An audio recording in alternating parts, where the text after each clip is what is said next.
तो दोस्तों, आप लोग कैसे हैं? आशा करें आप लोग ठीक होंगे। आज हम क्लास 7 साइंस का रेशों से वस्त्र तक के अभ्यास प्रश्न देखेंगे। ठीक है, देखिए, निम्नलिखित प्रश्नों में सही विकल्प छांटकर अपनी अभ्यास पुस्तिका में लिखिए। ऊन धारण करने वाले जंतु हैं। ऊन धारण करने वाले जंतु हैं। देखिए, ऊंट तथा याक, एल्पेका तथा लामा, अंगोरा बकरी तथा कश्मीरी बकरी, उपरोक्त सभी ऊन धारण करने वाले ये सभी जंतु हैं। ठीक है,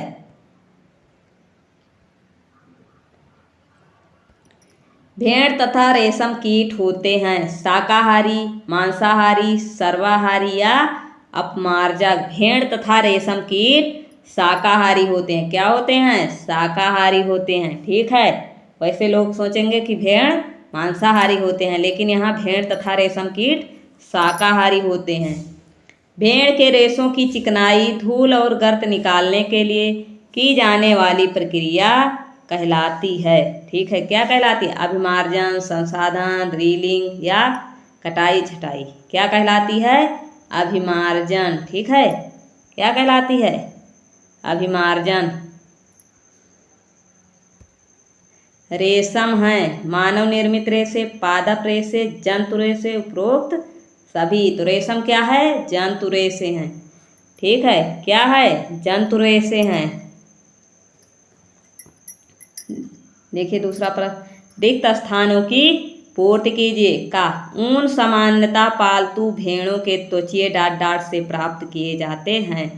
तो किससे प्राप्त किए जाते हैं? ऊन बालों से। इसमें क्या भरा जाएगा? बालों। ऊन के रेशों के बीच वायु रुककर उष्मा की डाट को कार्य करती है। किसका कार्य करती है? कुचालक का कार्य करती है। किसका कार्य करती है? कुचालक का। रेशम प्राप्त करने के लिए रेशम कीट, देखिए, रेशम प्राप्त करने के लिए रेशम कीट का पालन विज्ञान क्या कहलाता है? सेरीकल्चर। क्या कहलाता है? सेरीकल्चर। आगे देखिए,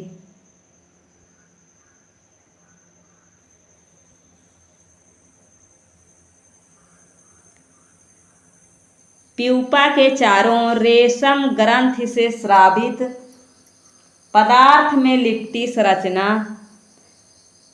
कोया या कोकून कहलाती है। क्या कहलाती है? कोया या कोकून। प्यूपा के चारों ओर रेशम ग्रंथि से स्रावित पदार्थ में लिपटी संरचना क्या कहलाती है? कोया या कोकून कहलाती है। रेशम उद्योग के कारीगर, ठीक है, रेशम उद्योग के कारीगर नामक जीवाणु द्वारा संक्रमित होते हैं। किससे होते हैं? किस नाम है? एंथ्रेक्स। कैसे? एंथ्रेक्स। ठीक है, एंथ्रेक्स।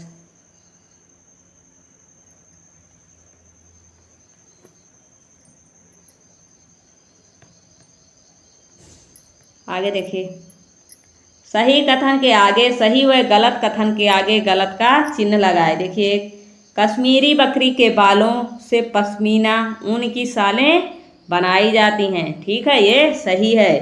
कश्मीरी बकरी के बालों से पश्मीना ऊन की सालें बनाई जाती हैं। ऊन प्राप्त करने के लिए भेड़ के बालों को जाड़े के मौसम में काटा जाता है? नहीं, जाड़े के मौसम में नहीं काटा जाता, गर्मी के मौसम में काटा जाता है। अच्छी नस्ल की भेड़ों को जन्म देने के लिए मुलायम बालों वाली विशेष भेड़ों के चयन की प्रक्रिया वर्णात्मक प्रजनन कहलाती है। ये वाला क्या है? सही है। ठीक है,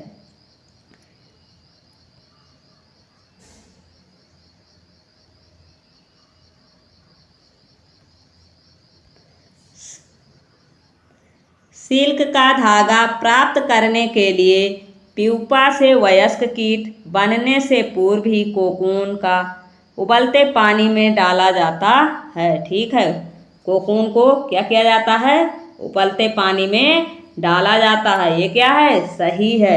रेशम कीट के अंडे से प्यूपा निकलते हैं? नहीं, रेशम कीट के अंडे से प्यूपा नहीं निकलते। आगे देखिए, स्तंभ खा को स्तंभ खा से मिलाइए। ठीक है, देखिए अभिमार्जन क्या है? काटी गई ऊन की सफाई। अभिमार्जन क्या है? काटी गई ऊन की सफाई। कोकून रेशम के रेशे उत्पन्न करता है। कोकून क्या करता है? रेशम के रेशे उत्पन्न करता है। याक क्या करता है? याक देखिए ऊन देने वाला जंतु है। याक क्या है? ऊन देने वाला जंतु है। शहतूत की पत्तियां रेशम कीट का भोजन है। शहतूत की पत्तियां क्या हैं? रेशम कीट का भोजन। रीलिंग क्या है? देखिए रेशम के रेशे का संसाधन है। रीलिंग रेशम के रेशे का संसाधन है। आगे देखिए निम्नलिखित प्रश्नों के उत्तर दीजिए। ऊन किसे कहते हैं? उन जंतुओं के नाम लिखिए जिनसे ऊन प्राप्त किया जाता है। सामान्यतः भेड़ की त्वचा के बाल से प्राप्त किए जाने वाले मुलायम घने रेशों को ऊन कहा जाता है। किसे? मुलायम घने रेशों को। ऊन प्रदान करने वाले भेड़ों की कुछ भारतीय नस्लों के नाम लिखिए। भारतीय नस्ल कौन कौन से? जम्मू कश्मीर के पहाड़ी क्षेत्रों में पाई जाने वाली अंगोरा बकरी तथा कश्मीरी बकरी, ये सब क्या हैं? भारतीय नस्ल हैं। आगे देखिए वर्णात्मक प्रजनन से आप क्या समझते हैं? भेड़ की जिन नस्लों के शरीर पर घने बाल होते हैं उनका अच्छी नस्ल की भेड़ों को जन्म देने के लिए जनक के रूप में चयन करने की प्रक्रिया को वर्णात्मक प्रजनन कहते हैं। ठीक है, मतलब अच्छी नस्ल की भेड़ों को जन्म देने के लिए।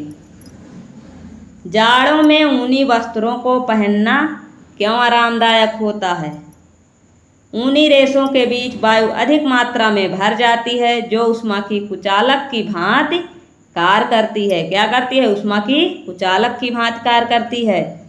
इस प्रकार सर्दी के मौसम में ऊनी वस्त्र पहनने पर शरीर का ताप स्थिर रहता है। क्या होता है? शरीर का ताप स्थिर रहता है और ठंड नहीं लगती है, जिसके कारण जाड़ों में ऊनी वस्त्र पहनना आरामदायक होता है।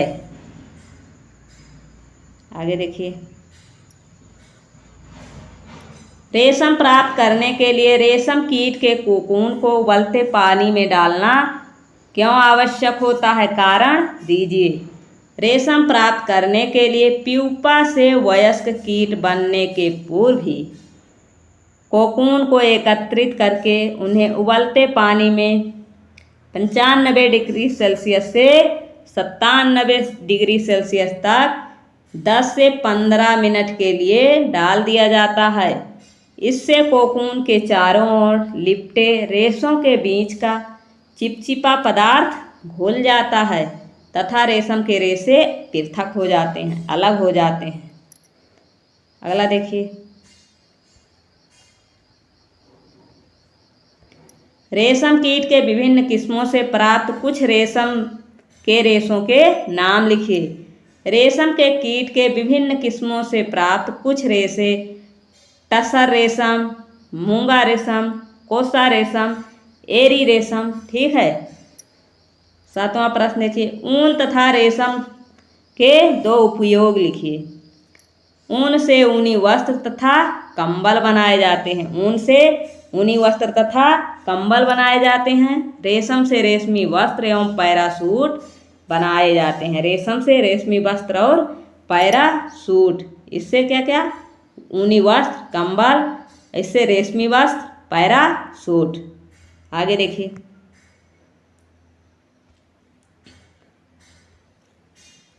भेड़ के रेशों को ऊन में संसाधित करने के विभिन्न चरणों को क्रमानुसार वर्णित कीजिए। उत्तर देखिए भेड़ के रेशों को ऊन में संसाधित करने के विभिन्न चरण।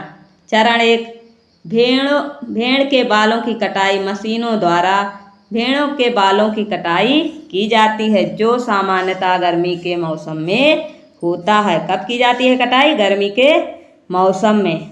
चरण 2 क्या है?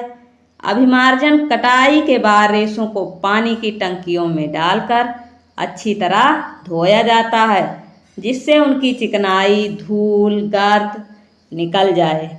यह क्रिया क्या कहलाती है? अभिमार्जन कहलाती है। ठीक है, जब उनको धोया जाता है तो उनसे चिकनाई, धूल और गर्द निकल जाती है। यह क्रिया क्या कहलाती है? अभिमार्जन। चरण तीसरा, छटाई। अभिमार्जन के बाद रेशों की छटाई हो जाती है, जिसमें अच्छे रोएदार रेशों को उसकी लंबाई, चिकनाई तथा हल्केपन के आधार पर अलग अलग कर लिया जाता है। चरण 4 देखिए, कताई। अभिमार्जन से प्राप्त रेशों को सुखाने के बाद छोटे छोटे कोमल व फूले हुए रेशों की ऊन के धागे के रूप में कताई की जाती है। चरण 5, रंगाई। भेड़ों अथवा बकरियों से प्राप्त रेशे प्रायः काले, भूरे अथवा सफ़ेद रंग के होते हैं। विविधता पैदा करने के लिए इन रेशों के विभिन्न रंगों में रंगाई की जाती है। किसमें? विभिन्न प्रकार के, मतलब अलग अलग रंगों में रंगाई की जाती है। चरण 6 क्या है? ऊनी धागा बनाना। हंगाई के बाद इन रेशों को सुलझाकर सीधा किया जाता है और फिर लपेटकर उनसे ऊनी धागा बनाया जाता है। ठीक है, रेशम कीट के जीवन चक्र का सचित्र वर्णन। ठीक है, आप लोग बुक में से देख के इसका वर्णन कीजिएगा, इसका चित्र बनाइएगा। किसका? रेशम के कीट का। आज के वीडियो में इतना ही। अगर आप लोगों को इसके चैप्टर को देखना है तो चैनल के प्लेलिस्ट में सब मौजूद है। वीडियो पसंद आई है तो वीडियो को लाइक करें, चैनल को सब्सक्राइब करें। धन्यवाद।